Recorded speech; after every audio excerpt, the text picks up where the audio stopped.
Assalamualaikum warahmatullahi wabarakatuh. Perkenalkan, nama saya Muhammad Yuda.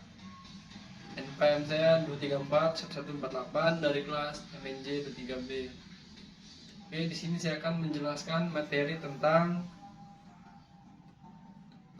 rancangan sistem pajak.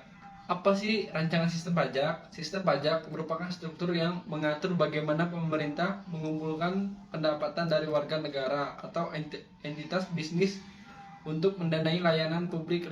Rancangan sistem pajak melibatkan beberapa elemen seperti jenis-jenis pajak yang dikenakan, seperti pajak penghasilan, pajak penjualan, pajak properti, dan lain-lain. Tarif pajak yang berbeda untuk berbagai jenis penghasilan atau transaksi, serta ketentuan bagaimana pajak tersebut dikumpulkan dan dikelola. Rancangan sistem pajak biasanya didasarkan pada prinsip keadilan, efisiensi, dan kemudahan administrasi. Ada beberapa pendekatan dalam rancangan sistem pajak seperti progresif, yang tarifnya panjang meningkat seiring dengan pendapatan; regresif, yang tarifnya pajaknya menurun seiring dengan pendapatan; dan proporsional, yang tarif pajaknya tetap untuk semua tingkat pendapatan. Pemerintah seringkali merancang insentif pajak seperti pengurangan pajak atau investasi tertentu, atau untuk mendorong perilaku tertentu, serta memiliki struktur pengawasan dan penegakan hukum memastikan kebutuhan pajak. Namun, sistem pajak seiring berjalannya waktu menjadi subjek perdebatan karena kompleksitasnya, dan perubahan dalam rancangan sistem pajak dapat memiliki dampak signifikan terhadap perekonomian dan masyarakat.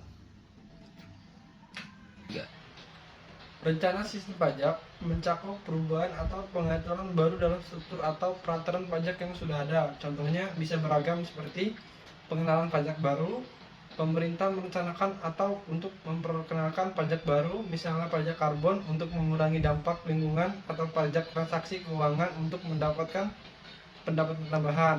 Yang kedua, penyesuaian tarif pajak. Rencana untuk menyesuaikan tarif pajak seperti menurunkan tarif pajak penghasilan bagi penghasilan menengah atau menaikkan tarif pajak untuk kekayaan tertentu.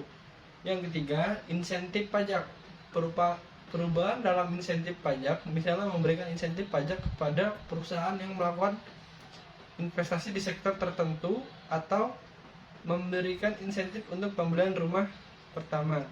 Yang keempat, pembaruan aturan pajak. Revisi aturan pajak yang ada untuk meningkatkan keadilan atau efisiensi, seperti perubahan dalam acara penghitungan penghasilan atau penambahan kategori pengurangan pajak.